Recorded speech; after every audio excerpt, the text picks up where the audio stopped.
स्वागत है आपका माल्तीस लाइब्रेरी क्लब में। भारतीय राज्यों का सृजन, स्वतंत्रता के समय और बाद की स्थिति, पार्ट 3।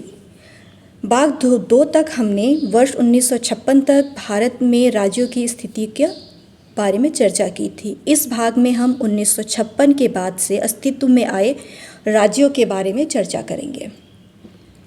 वर्ष 1950 के बाद से ही समय समय पर विभिन्न आधारों पर राज्यों का पुनर्गठन होता रहा है। अंतिम रूप से राज्यों का पुनर्गठन वर्ष 2019 में किया गया था। वर्ष 1956 के बाद से राज्यों के पुनर्गठन की स्थिति पर अब हम लोग चर्चा करेंगे। केरल 1956 के राज्य पुनर्गठन अधिनियम के अंतर्गत कोचीन ट्रावनकोर राज्य, दक्षिण कन्नड़ के कसरगोड़े तथा मद्रास राज्य के मालाबार को मिलाकर केरल राज्य की स्थापना की गई थी। कर्नाटक 1956 के राज्य पुनर्गठन अधिनियम द्वारा मैसूर राज्य से इस राज्य का गठन किया गया था। 1973 में इसे कर्नाटक का नाम दिया गया था। चलिए अब हम बात करते हैं गुजरात तथा महाराष्ट्र के संदर्भ में। 1960 मुंबई पुनर्गठन अधिनियम के द्वारा मुंबई राज्य को 2 भागों में बांट दिया गया था। गुजराती भाषियों के लिए गुजरात राज्य तथा मराठी भाषियों के लिए महाराष्ट्र राज्य का पुनर्गठन किया गया था। इस प्रकार गुजरात भारत का 15वां राज्य बना। नागालैंड राज्य अधिनियम 1962 द्वारा नागालैंड को राज्य का दर्जा देने के लिए संसद द्वारा एक अधिनियम पारित किया गया था। 1963 में नागा पहाड़ियों और असम के त्वेंगशांग क्षेत्र को मिलाकर नागालैंड राज्य की स्थापना की गई थी। यह भारत का 16वां राज्य बना था। हरियाणा पंजाब पुनर्गठन अधिनियम 1966 द्वारा पंजाब राज्य से कुछ क्षेत्रों को निकालकर हरियाणा और केंद्र शासित प्रदेश चंडीगढ़ का गठन किया गया था। हरियाणा देश का 17वां राज्य बना। 1966 में शाह आयोग की सिफारिश पर केंद्र शासित क्षेत्र हिमाचल प्रदेश का गठन किया गया, किंतु 1971 में इसे पूर्ण राज्य का दर्जा दे दिया गया। यह देश का 18वां राज्य बना। मणिपुर व त्रिपुरा 1971 पूर्वोत्तर क्षेत्र पुनर्गठन अधिनियम द्वारा मणिपुर एवं त्रिपुरा संघ शासित क्षेत्र को पूर्ण राज्य का दर्जा प्रदान किया गया। मणिपुर देश का 19वां और त्रिपुरा देश का 20वां राज्य बना।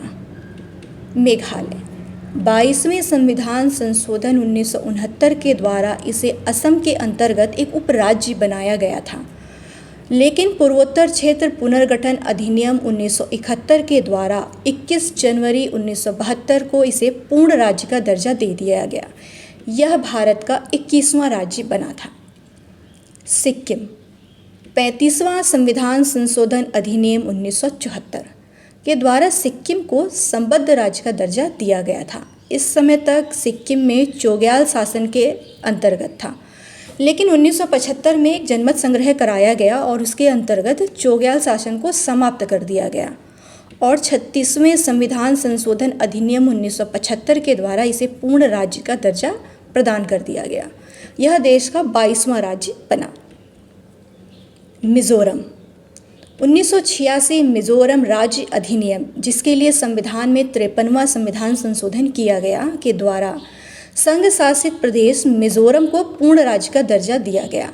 यह व्यवस्था 20 फरवरी 1987 से लागू हुई। इस प्रकार मिजोरम भारत का 23वां राज्य बना। अरुणाचल प्रदेश 1972 में अरुणाचल प्रदेश संघ शासित प्रदेश बना। 1986 के अरुणाचल प्रदेश अधिनियम, जिसके लिए संविधान में 55वां संविधान संशोधन किया गया, के द्वारा इसे पूर्ण राज्य का दर्जा दे दिया गया।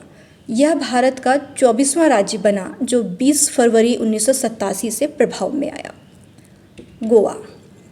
गोवा दमन और दीव पुनर्गठन अधिनियम 1987 के अंतर्गत संघ शासित राज्यों गोवा, दमन और दीव में से गोवा को अलग कर एक राज्य बनाया गया। यह भारत का 25वां राज्य बना। गोवा पुर्तगालियों का औपनिवेशिक क्षेत्र था। जिसे इंडियन आर्म फोर्स ने ऑपरेशन विजय के द्वारा 19 दिसंबर 1961 में भारत के आज़ाद होने के 14 साल बाद पुर्तगालियों से मुक्त कर भारत का अंग बनाया था। गोवा 451 वर्षों तक गुलाम रहा था। इसी के साथ हमारा ये भाग 3 यहीं समाप्त होता है।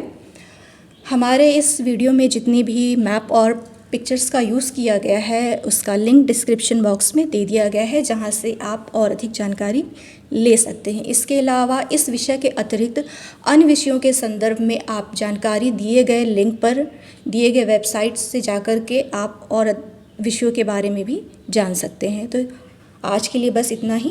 धन्यवाद।